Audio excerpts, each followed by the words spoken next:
Jammu and Kashmir is no longer a state. It doesn't have its own constitution. It does not have its own flag. It has been downgraded into two separate union territories. So this election, what does this election mean for a leader like you who has represented people from Kulgam? We have been, our state, assaulted as far as our constitutional rights are concerned, and we have been virtually downgraded to a level of municipality. When you go and visit people, how you assure them that you will get back what has been lost? So all these things, despite the fact that assembly's rights are curtailed, it is not that powerful as it should have been or as it used to be. But there is no other opportunity for the people of Kashmir. But what happened in 2019, 5th August, that was not only just distortions, but an assault. Earlier, some sections of the population were still thinking about that we have some hope. We can get some relief or justice. Our rights will be restored someday. Now there is huge disappointment. This is a special broadcast, and I'm joined by four-time MLA, Member of Legislative Assembly, Mr. Yousuf Tarigami, and I'm your host, Gohar Gilani. Mr. Tarigami, welcome to the interview. Thank you. So this is your fifth time, and you're trying your luck for the fifth time Yes. in a row. So what is your impression? Tell us about how difficult or how easy has this election been for you? Telling you honestly, no election was quite easy for me, and this election also was a little, I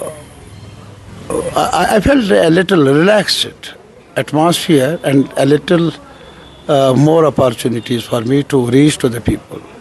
That's how I analyze the situation as of now. Tarigami Sahab, the thing is that these elections are being held in a different political landscape. Jammu and Kashmir is no longer a state. It doesn't have its own constitution. It does not have its own flag. It has been downgraded into two separate union territories. So this election, what does this election mean for a leader like you who has represented people from Kulgam in the assembly for 20 long years? My understanding is that we have been, our state, assaulted as far as our constitutional rights are concerned, and we have been virtually downgraded to a level of municipality. And they are not stopping this process. In the recent past, they have again further disempowered our legislature, cabinet and all that, and empowered unelected representative of the union government, lieutenant governor. So recent those amendments suggest. So all these things, despite the fact that assembly's rights are curtailed, it is not that powerful as it should have been or as it used to be. But there is no other opportunity for the people of Kashmir.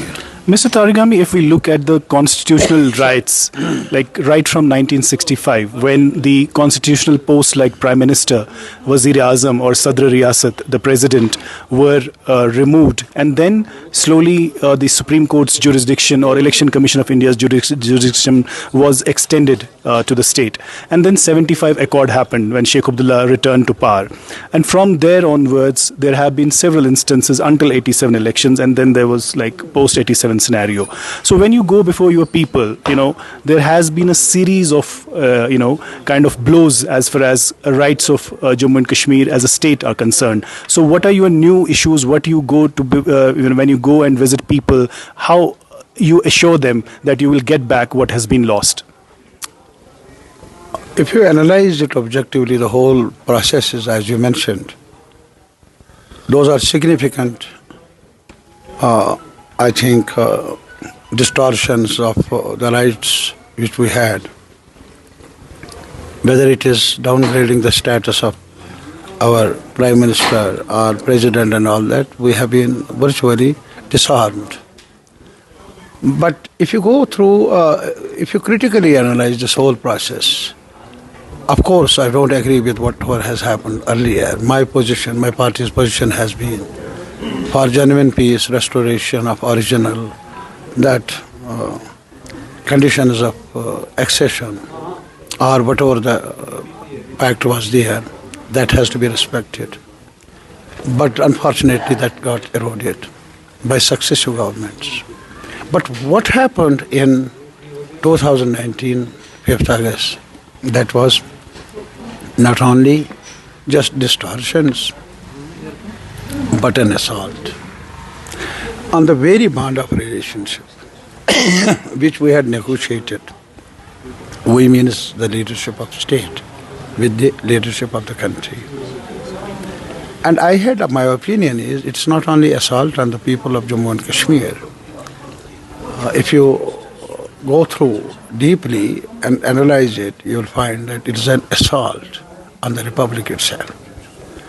And in the recently, my friend, our General Secretary Sitaram Yechury, yes, collapsed, died. Big loss. We the people of Kashmir lost a good friend. Apart from, he was a left leader and CPIM top functionary. You see, the question is, I visited in September 2019 because of his intervention when I got the chance of getting examined in All India Medical Institute. Then both of us, we were the first to address a press conference from the opposition side, and I was the first Kashmiri. My appeal at that time was that whatever has been done, it has been done without taking us into confidence. Jammu, Ladakh, it's not the question of Kashmir. So it has been presented as if Kashmir has gone out of hand. So it was necessary and all that. What about Jammu? What about Ladakh?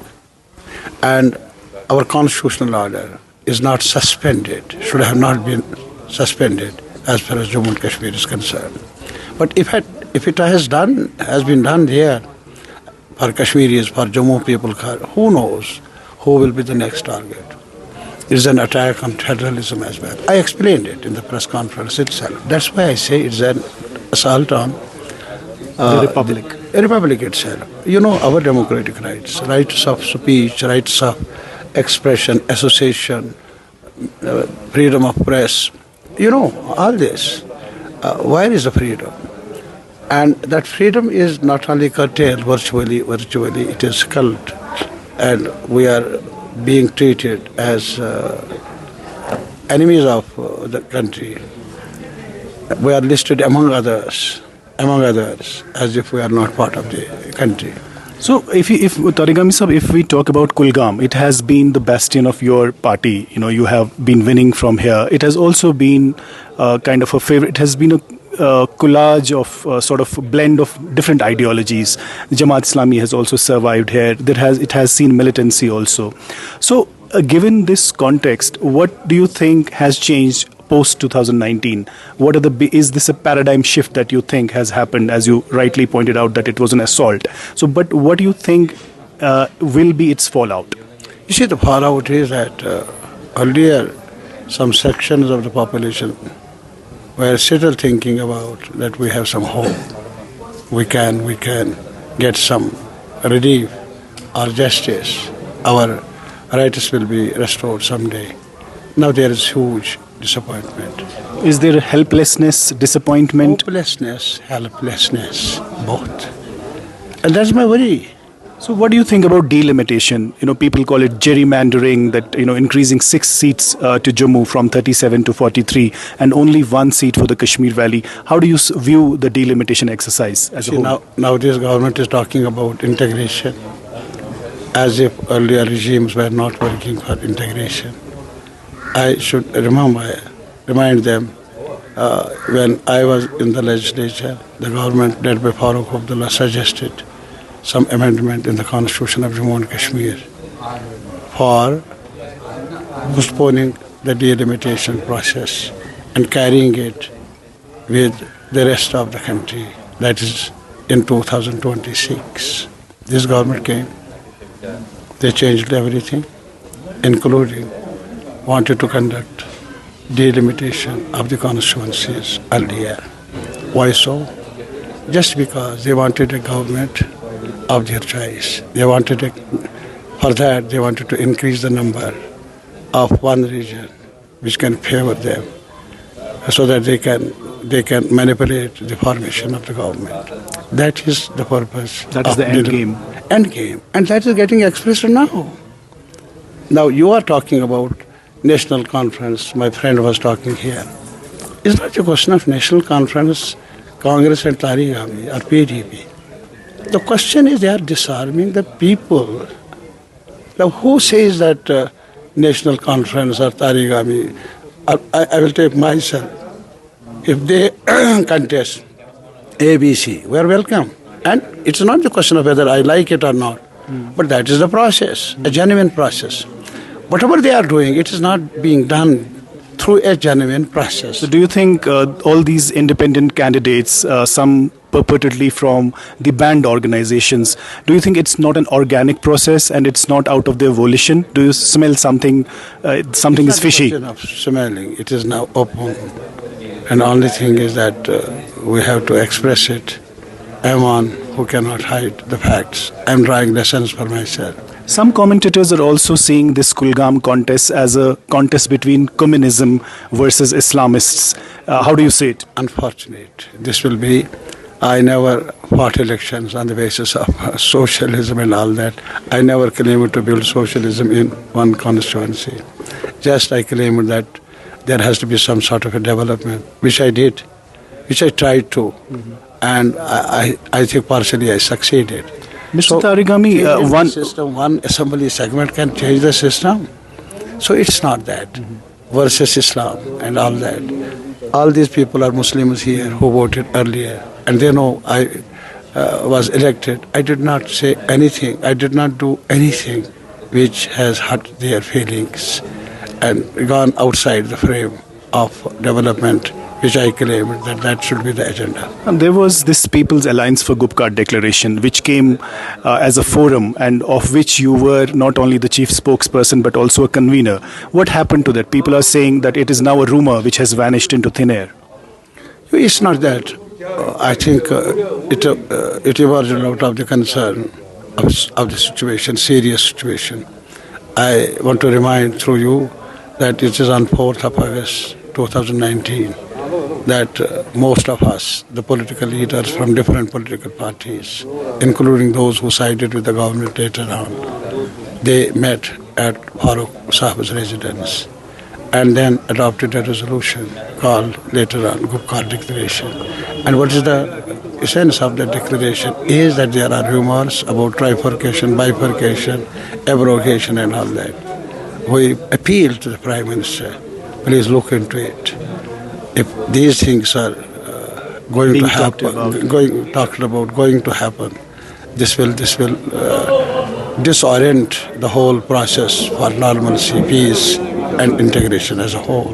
This is what we suggested, and we asked that, we appeal that whatever these rumors are, Needed to be dispelled. Yes, and we need to be taken into consideration. We means the stakeholders of Ladakh, Jammu and Kashmir, and so that we can express our point of view. When Ladakh was made into a union territory, China also issued a statement. Beijing did not accept it. How do you see the external dimension of this whole exercise? No, it's not a question of external. They have not done anything. They have their own problems. I think our country has our own problems. Let us confine to those limits in our discussion, in our debate.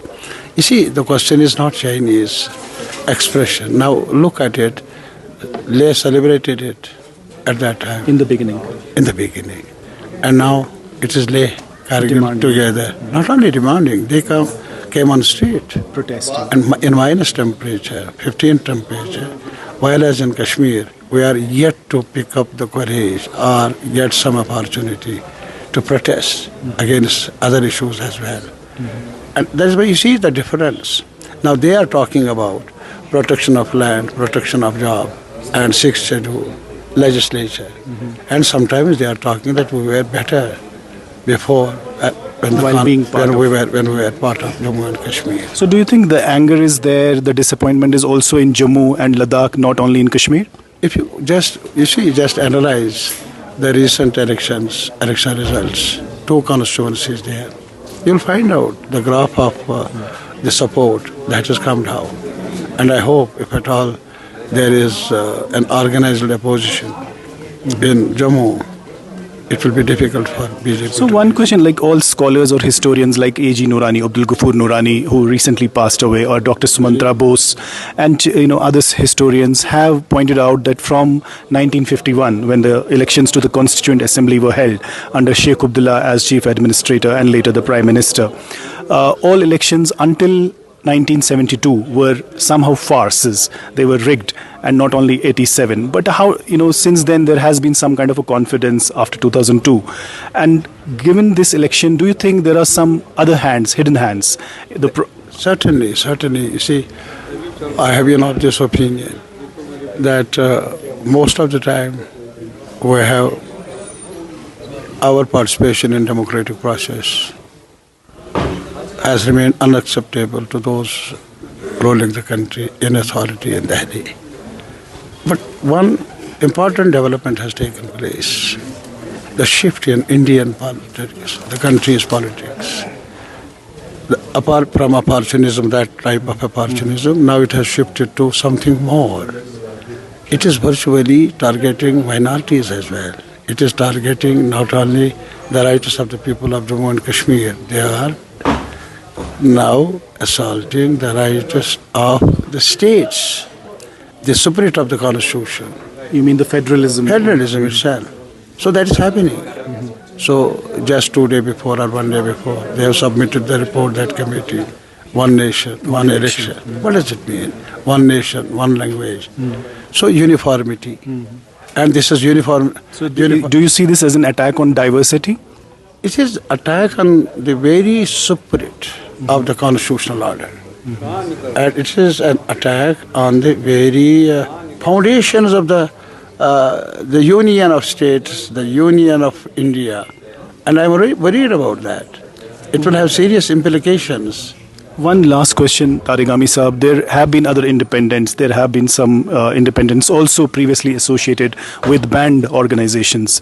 But how do you see the emergence of incarcerated engineer Rashid, who is now released on interim bail? How do you see his emergence in this election, and how do you see the entire exercise and narrative about it? I must tell you very frankly, you can, the government can, or anybody can hoodwink the people for a while. People are very sensitive. They have learned through their own experience. Not because of me, because of you, because of anybody. They are small people, but they have some passions. They do understand through the mirror of their sufferings that what is what. And I hope that this is a game plan of whom? Ruling party, BJP, to divide the ranks of the opposition so that they get a chance to impose some sort of a government which is of their choice. And a related question, sorry, I'm just extending it, and it is about how do you see this fragmentation of the vote, especially in the Kashmir Valley? That suits BJP. So my concern is that we should have been united, and it should have been a united effort from all of us, non-BJP parties, to face the situation. It's a very, very difficult situation which our people are facing. So it's not an ordinary situation. Unionists have always been opposing other ideological forces who were demanding solution outside the constitution, outside the ambit of Indian constitution. There were other forces as well who are sort of now kind of sidelined for other reasons. So what is that narrative of the Unionists when you go before people? Because if you see the history from 1965, everything has been eroded. No, that's true. It's not 65. Now, since 5th August 2019, it is qualitatively a bitter, more sharper assault on the fundamentals of the Constitution of India, Constitution of Jammu and Kashmir. My point is, this is not, the situations cannot be equated.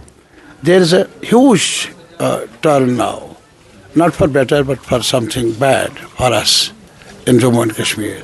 But it will, if at all it is not arrested, it will impact the rest of the country as well. So my point is, it has much more serious implications as of now.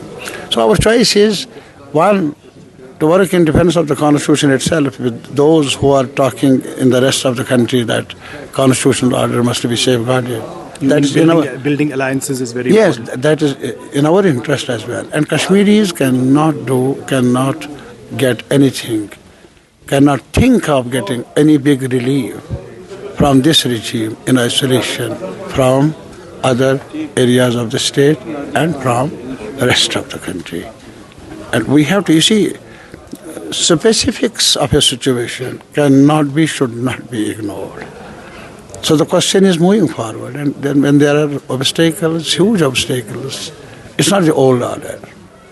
So everything, whatever has been done, or whatever has been done wrongly in past, I don't subscribe to that as a student of politics, as a citizen of this country or this state. But certainly, this was a big turn in the life of our politics, polity, and this is a big turn having impact in the rest of the country. This needs to be halted. This needs to be arrested. Who can do it? All those who are committed to remaining together, or who are eager to preserve the diversity of India. Thank you very much, Mr. Tarigami, for talking to us. Thank you. Thank you very much.